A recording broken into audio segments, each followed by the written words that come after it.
Seleção, né? Então vou usar essa folha aqui para poder fazer mostrar para vocês algumas possibilidades. Vou falar sobre composição, tá bom? Então algumas composições que a gente pode nesse lugar aqui organizar. Existem vários tipos de composições, vocês vão receber isso. Eu vou passar para vocês, isso aqui é conteúdo Master. Master Mega Blaster. Master Mega. Mas é muito legal, um deles vocês vão lembrar para sempre, porque lembra alma. Então vou mostrar aqui alguns que a gente viu ontem e alguns que a gente vai ver agora. Bom, uma das composições que a gente pode usar é o sou, alma, ó, sou. Qual é a ideia do sou? É fazer o caminho. Olha lá. Mas aí, para eu fazer esse S do rio, eu posso me posicionar de uma forma um pouco mais para lá, né? Para poder pegar isso mais ainda. Então, essa é uma ideia. Caminho, você faz um diagonal em S. Então, lembrem do sou, da alma.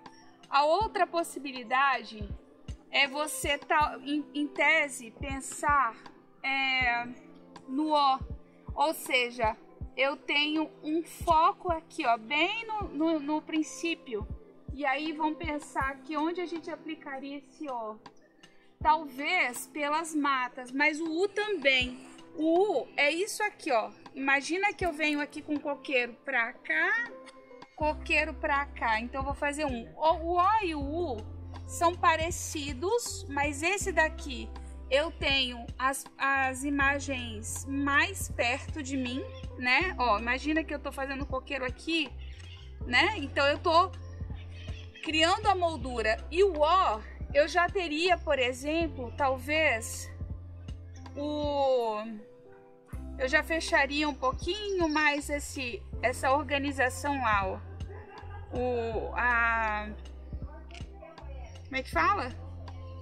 Criaria o helioitsica ali, mais como se eu estivesse Tentem pensar na letra O. A ideia é essa, organizar de uma forma que eu coloque meu objeto principal, em tese, ou no centro, ou eu crie todos os espaçamentos na lateral e deixe um vazio no O. O vazio do O, né? Então você preenche tudo. O U tem muito disso também. São duas que às vezes a gente até pode ter um pouco de confusão. Mas eu vou mostrar pelas obras de Monet. E o L é basicamente isso aqui. O peso tá aqui, nesse ponto. Então como é que eu faço o L aqui? Quer ver? Obras de Monet, L é aquela moça sentada na grama. Ela tá toda de branco aqui, ó. Quem lembra dela? Ela tá em L. Né? Você vê que ela tá na frente e ela tem um desenho.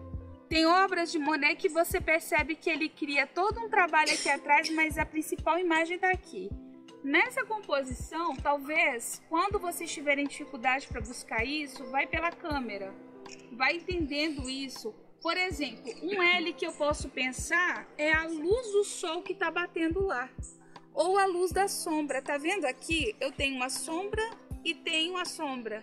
Eu posso gerar isso aqui como um L. Eu tinha pensado. Percebem a composição do L dos troncos? A ideia do L não é você desenhar um L, mas você pensar nas manchas como um conjunto de cores que faz o meu olhar caminhar para esse lugar.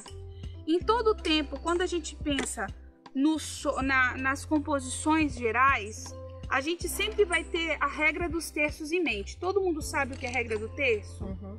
Então eu vou colocar aqui, ó, a regra do terço. Basicamente, é você dividir a tua imagem em 9 partes.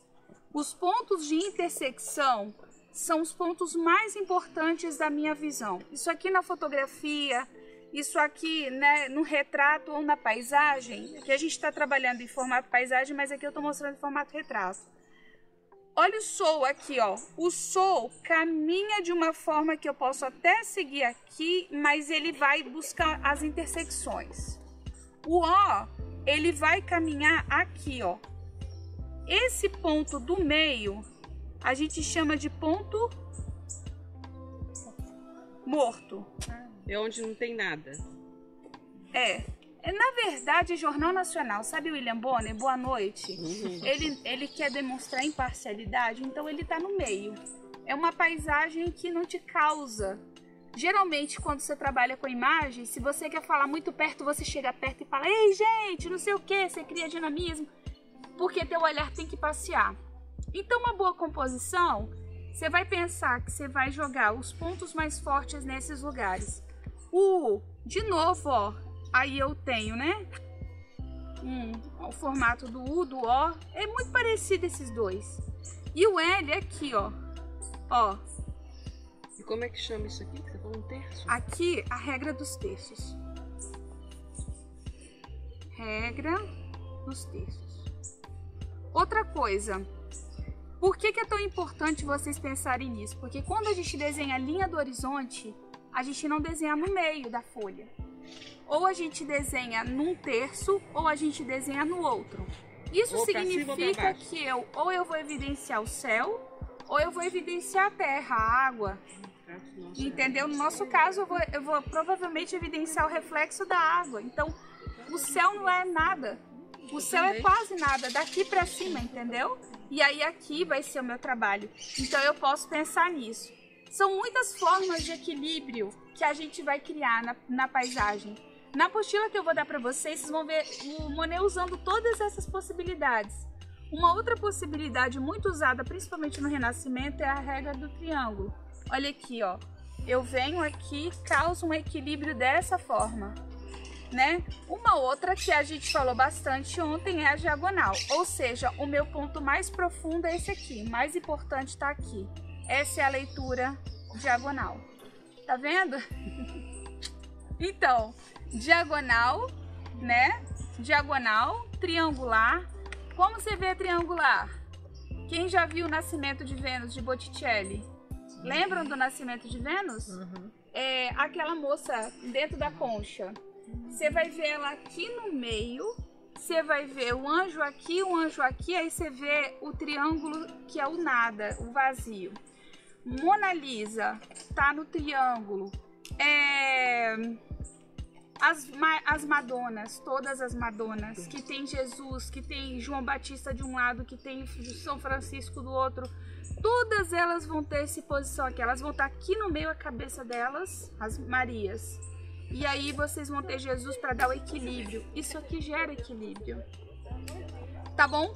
Então, eu tô falando porque durante toda a história da arte, a partir de agora, vocês vão falar assim: que composição é essa? Existem outras composições? Existem. As do reflexo, por exemplo, a gente chama de composição suspensa. Quando eu evidencio só o reflexo, significa o seguinte: tá aqui a minha paisagem e o meu peso tá aqui, ó. Né? Parece um contrapeso, que é o reflexo, ou seja, eu estou evidenciando mais o reflexo do que a figura central, né? Tá? Então, mas basicamente, lembrem-se aqui nesse O, eu tô querendo achar um O pra gente poder ver.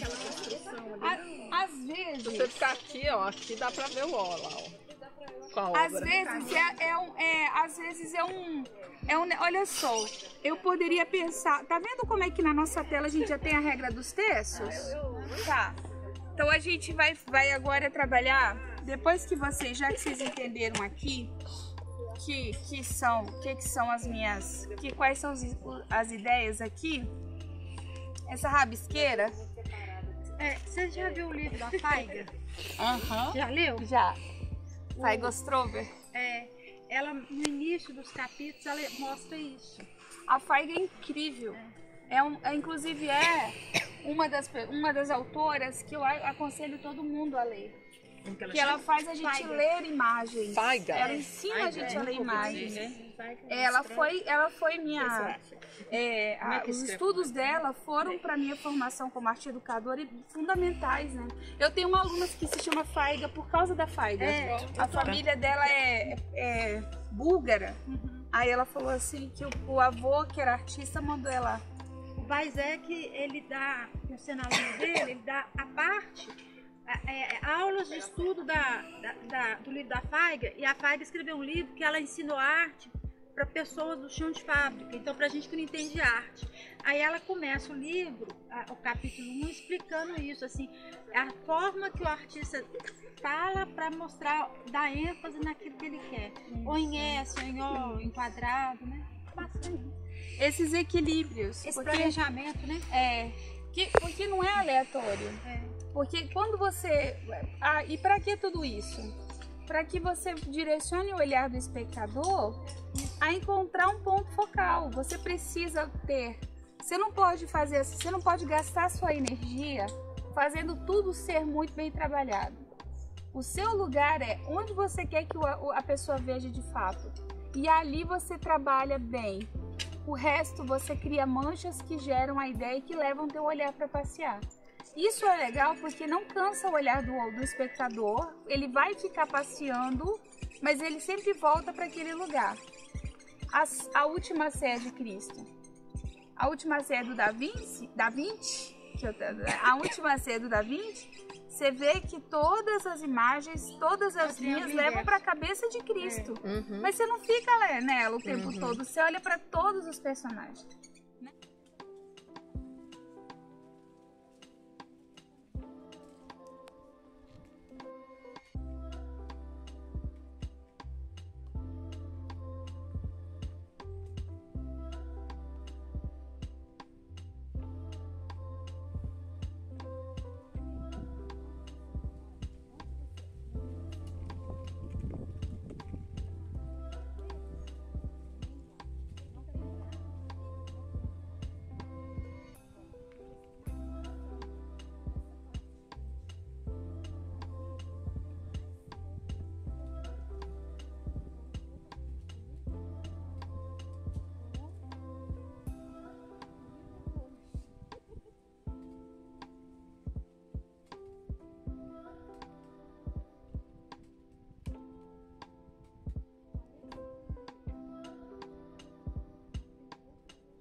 Aqui eu tentei manter já a claridade, mas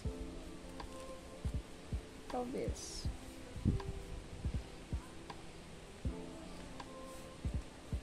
E aqui eu vou jogar mais tinta depois. Mas aqui... Acho que um lugar mais próximo, né? Aquele que é perto da administração. Tem um restaurante?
De tudo que a gente viveu durante esses últimos dias, eu quero que você tenha internalizado algumas coisas. A primeira delas é que nunca, absolutamente nunca é tarde para aprender. Sempre você consegue aprender coisas novas e aprofundar naquilo que você quer. E que você seja como a água, leve, transparente, fluida, cheia de conexões. Porque se a gente for água parada, a gente já sabe o resultado. Então que sejamos água fluida, água de corrente, água de correnteza, para que geramos bastante reflexo por esse mundão lindo de Deus. Eu espero que você tenha gostado desse momento comigo e que seja um de muitos ainda. Foi um prazer estar com vocês.